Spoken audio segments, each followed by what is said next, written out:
Hello, everyone. This is Gilbert Gelada. I'm talking to you here from Private Corporate Counsel downtown Orlando. This is Tufts on Tax, where all your tax questions and answers are right here with Mr. T. Scott Tufts. When it comes to taxes and litigation, this is your man. You can call him at 407-647-7887, or you can reach him at stufts@pcc.law. That's STUFTS@pcc.law. Hello, Scott. How are you? Good to be with you. Good to be with you too. So, my question to you today, why LLC? And I know we talked about companies and LLCs and K1 and all these forms, but why LLC versus when you open your business, having sole proprietorship? So explain to the audience and to me what's the difference? All right. So number one, what's a tax person like me with my high level of accounting and tax background? Why is that also matter, right? So taxes, how do they play into this? And then liability protection. So when you're deciding between sole proprietorship and an LLC, we're talking about a single owner, right? Yeah. You want to own your own business. You do own your own business. You're not bringing in a partner or another owner, at least not yet. So we're just down to that decision matrix, okay? Now, we're going to talk about what state are you in or what state, you're operating out of. But let's just go with Florida for right now, and let's talk about the idea of asset protection. So you cannot make this decision without considering asset protection and understanding it, and then at the same time understanding the realities of banking, and then understand the realities of the taxes. Understood? So you cannot do it without appreciating these issues. Got it? Does it matter what business you're opening or you're starting? Sure. Let's say you're just going to buy some real estate versus you're actually opening a business. You said a business. Correct. So once you're doing a business, it's what I call an active trader business. And with that comes higher level of liability risk, perhaps, right? Depending on what you're doing. You can buy business insurance to protect against that as a sole proprietor, but why not? So really what I would ask you is, why wouldn't you pick an LLC over a sole proprietorship, right? The only thing you can think of is, well, the cost, which isn't that much, to go online, file a form, whatnot. So what's the other problem? Well, you go to a bank and you say, I'm operating in a business, I need a business account. So what does that do? Well, it keeps it separate from your personal. So that could be a good and prudent thing to do. But you could still have a sole proprietorship account at a bank and keep that separate from personal stuff. Correct. But that being said, why not? Why not have an added layer of protection? So let's talk about that. If we think of an LLC being a separate person from you, your sole proprietorship, right? Then we're talking about liability beyond insurance that is solely from the function of the entity and how you operate, okay? So an LLC with some cost comes into, filing fee and whatnot, very affordable, is going to own that business and you're going to own the LLC, correct? 100%. Well, tax-wise, there's actually something called a disregarded entity that will actually treat it for tax purposes as a sole proprietorship. When it's an LLC? Yes. Oh. So again, one owner. Let's walk that through. Okay. So let's not get confused. LLC is a state law thing. Agreed? Agree. You form it on the Secretary of State's website. You file the necessary papers. You pay the filing fee. Agreed? Agreed. That LLC is a entity, a separate person from you. Let's say you're forming it, Gilbert.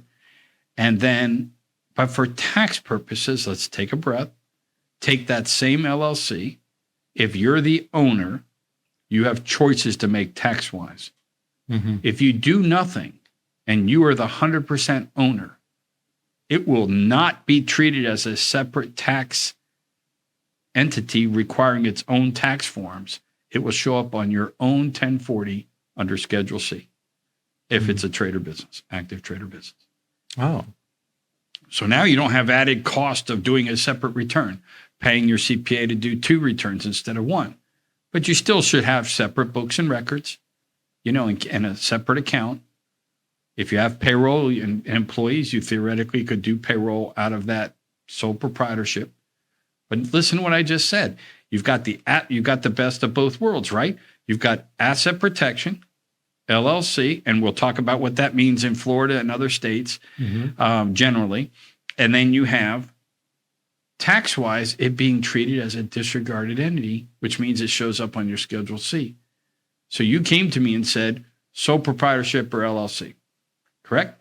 Correct. And I just told you that there is a certain classification that if you do nothing and you're the owner, it's going on your return and it's disregarded for tax purposes, which actually saves you money. Yes?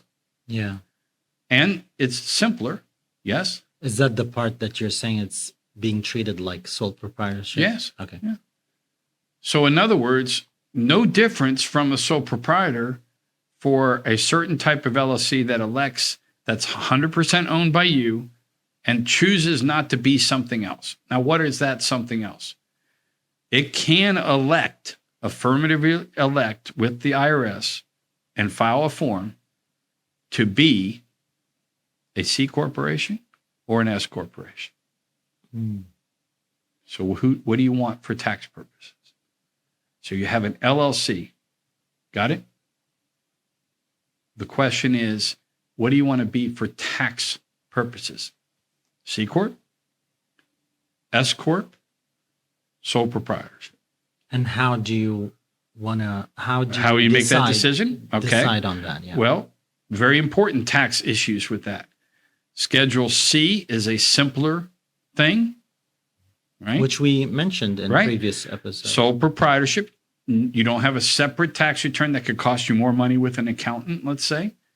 And so it would be simpler. An S corp is very well known to people that have small businesses. It requires you to have kind of more structure, and it has certain rules with it that are, like, for example, it cannot have a simple. It has to have like a simple structure. So when it's 100% owned, it's pretty straightforward. But it also can't have foreign non-resident ownership. Okay. So if you were kind of a dual citizen or something, or you were from another country, you could not do an S corp, but you could be a C corp. Okay. And what is a C corp? C corp is its own taxes, pays its own taxes, but to get the money out advantageously, it may not be optimal. Okay.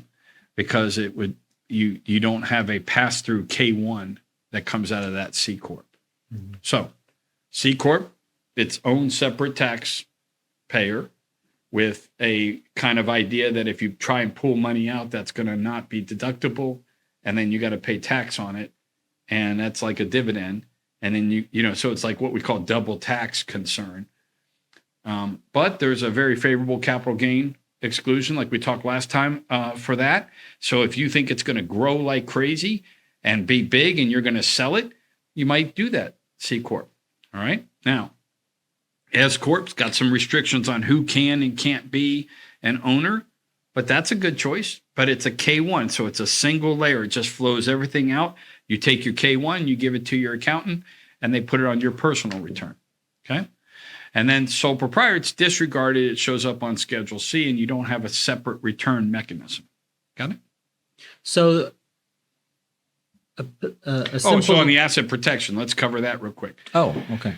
So if you don't do an LLC and you just say, I'm going to operate as a sole proprietor, you don't have this asset protection. What is that asset protection? That would mean that as the business, this LLC, interacts with other people and does something wrong and gets itself sued, right? Can they come after your assets? What do you think? No, they can't. Right. With the LLC. With the LLC. But if it was A sole proprietor, oh yeah, fair game, open season. So maybe I need to switch the question. What are the reasons to only have sole proprietorship? So I guess it would have to be something like your personality is that you hate to pay accountants to do anything. You absolutely don't want to pay the filing fee that's nominal. You absolutely do not care if you get sued, and something like that. Then why they have that option? Because the uninformed might operate as a sole proprietorship and not believe that they can afford it or that they need to do it or whatnot. So, for example, I could see someone having something working out of their home and it's a sole proprietorship and it's service-based and they just say, you know what, I am not going to do a separate entity. I'm just going to go very informal here, something like that. Mm-hmm. I'm baking a few cakes and there's no way that what? Someone gets sick off the cake? Oh. How sick? Does it become an issue? In the world of suing someone. Oh, God. Okay. Yeah. Well, right. It's plenty. Right. So again, why not? Because, correct. You asked me, you put me on the spot, and I'm very hard pressed to think of why not. Mm-hmm. But the only way I could get there is you just have now listen, every person should go through this thought process.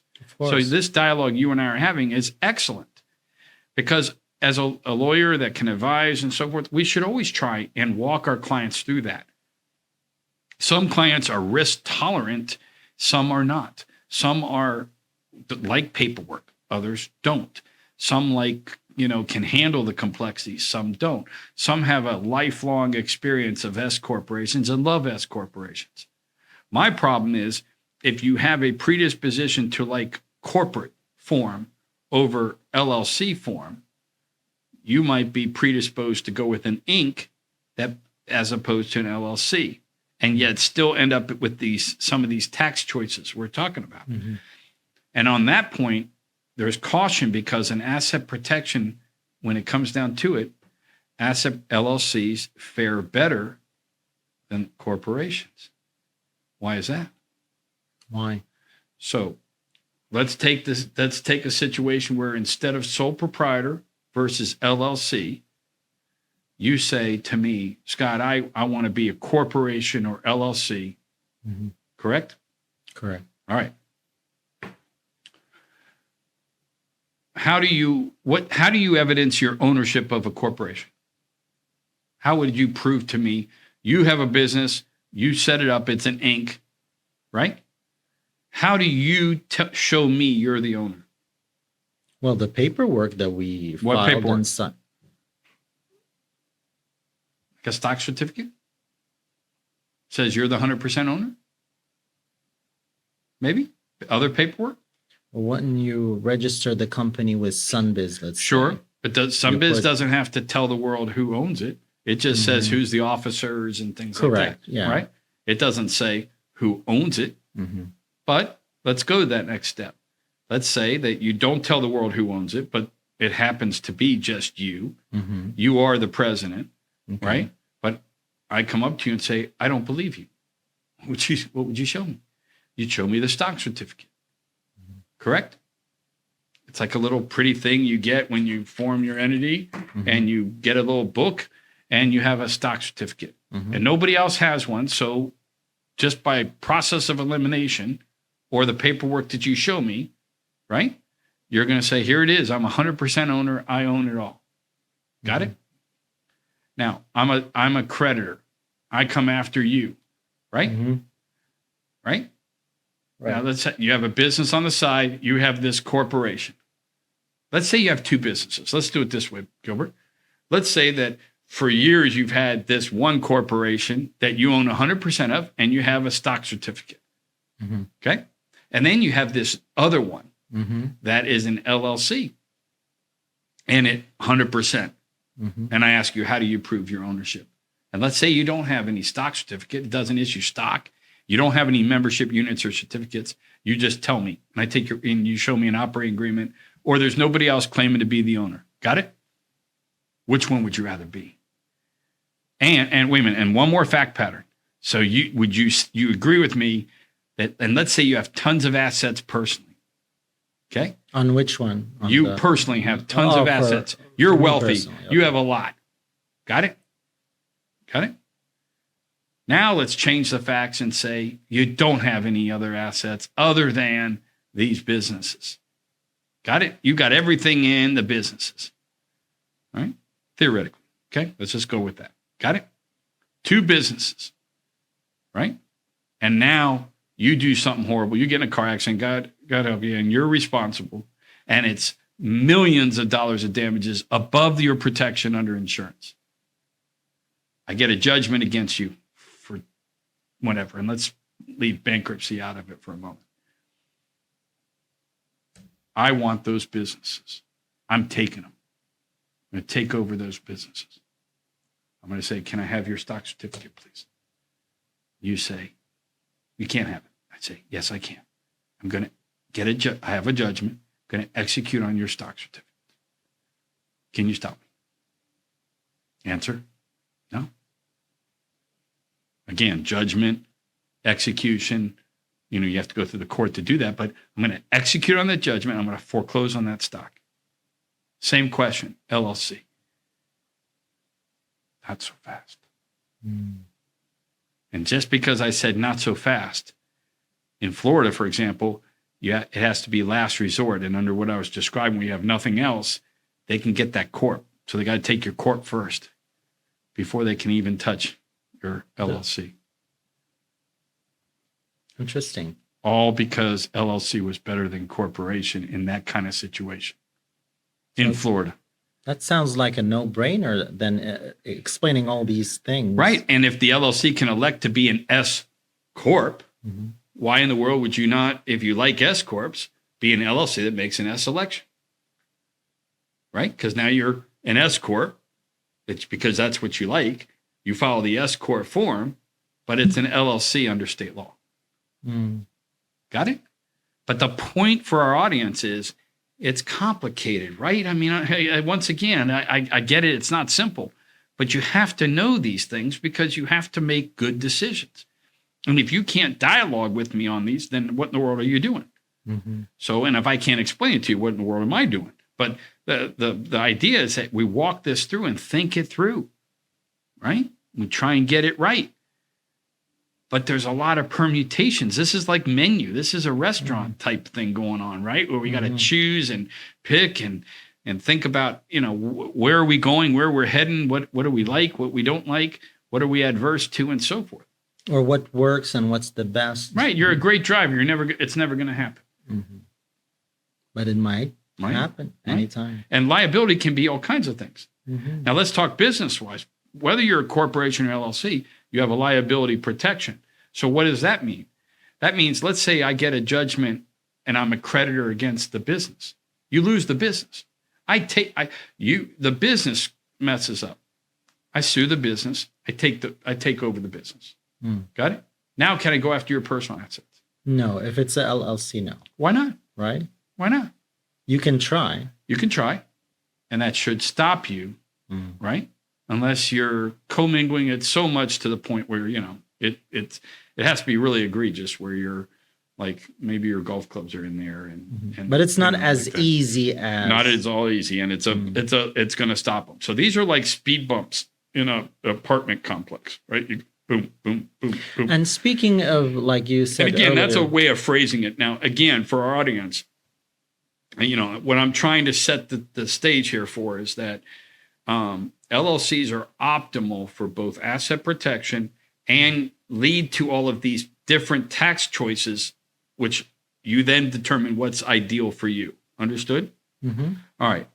But I've told you in this dialogue we're having, sole proprietorship just doesn't seem to fit into a model where it would seem to work very well unless you're really so informal and so adverse to cost and so that for some reason you say not yet, and there's no risk of liability, you'd have to be something like that, where it's like nothing in it. It's just kind of stuck. I don't know. It'd be hard for me to understand that if you're doing anything of any substance and trying to operate, it just doesn't make sense to not try and protect yourself. And for people that are concerned, like, because you mentioned it's a little different on the taxes. Mm-hmm. Now, if they're not hiring accountants, and nowadays you can go on TurboTax, yep. and it guides you, right? Yeah. Answer the questions and go through it and try your best.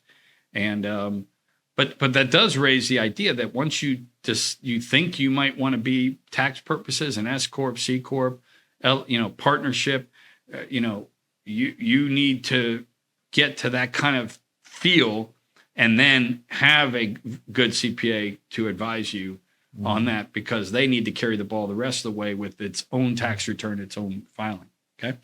So the other thing I want to just quickly mention in this decision matrix is that, if you're looking at, it's just you, right? But what happens if it's you and another partner, owner, or it's on the horizon, right? Remember, or it could be a family member. Exactly. And so if you're into that possibility or that world, you want to be thinking, well, that's a partnership, right? And so along the same lines of LLC, the sole proprietorship with no liability protection, let's say you and a business partner say, well, let's just be partners. We don't need people. It's a handshake. Let's just do a handshake. We mentioned many times that's not a good idea. Yeah. All right. But we don't need an LLC. Those lawyers are going to try and give us some big operating agreement. We don't need that. We'll just handshake and understand. Flag raised. Right. Well, LLC, no asset protection either. All right. But my point is that once you get to more than one member, your default, if you do nothing, right, in the U.S., that default is a partnership for tax purposes. For the LLC, for example. So you form an LLC, but you really have more than one owner, then it's not the sole proprietorship. That's heading to a partnership tax return. Okay. Understand? So that more than one makes a big difference. Now, here's the flip side of that. We'll finish with this.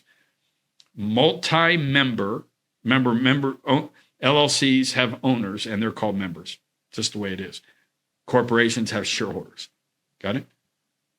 LLCs that elect S corp, it's a little confusing, but the tax forms will say you're a shareholder, but for state law, you're a member. Just that's the way it is. Oh boy! Okay? All right. But this is why we got to be able to talk about it, because it's like metrics and inches. It's messing the language up. But the point for our audience is this: when you're that LLC and you have more than one owner called a member, okay, from that moment on, your default is partnership, right? But asset protection wise, you even have a stronger shield. In the example we gave, let's say you had a same example where you had this corporation over here and you had stock in it, and then you had a 50% interest in a business with another partner in the LLC. Here's what's really nice in Florida. Same example we gave. They come along, they say, "What do you got?" You say, "You can't touch my personal asset." I go, "Well, you don't have any personal asset." I go, "That's all right. I'll take your stock." Right? And I'm also going to take your 50% interest. And they'll say, "No, you're not. The most you can get is a charging lien against the interest, but you're never going to get to join the LLC. So your business partner will be very happy, because that business partner will never have to do business with that creditor." Oh, wow. Because remember, the stock. Let's say you had a partner, with the corporation. I take your stock. I'm sitting at the table with your partner in the corporate environment. And then the partner is obliged to deal with this person. Exactly. And I got the stock over there. See the difference? So foreclosing and having the ability to foreclose on that stock is a huge problem for corporate entities when compared to LLC. Now, obviously you got insurance, you got ways to mitigate against that, yada, yada, yada. But for our just to general, like just prudent planning, why not? Right? We ask, why not? Why not be an LLC, make a C or Corp S election, whatever, but do it for this asset protection. And then it's very easy to convert to an entity. So if you get big and you want to go public, maybe you start to look at corporate model. And then, and again, taxes are complicated. Last week we talked about 1202. So again, if you want C Corp and you want to be, and you're kind of going big time and you need that capital gain exclusion, you may have to deal with that. But anyway, I know we got into a lot, but bottom line is very good decisions and very important decisions have to be made. And so sole proprietorship versus LLC, no comparison. By and large, you're going to want to always do that LLC, if it's compared to that proprietorship. I don't know what to tell you, Scott, but you really convinced me. I'm sold. Okay. Well, our audience main thing is get to someone. Get to someone, get the advice you need, make good decisions, and don't bury your head in the sand. Get after it and be proactive. Don't bury your head in the sand. Yes. Advice from Mr. T. Scott Tufts. You can call him at 407-647-7887, or you can email him at any time at stufts@pcc.law. That's STUFTS@pcc.law. Thank you and have a wonderful day.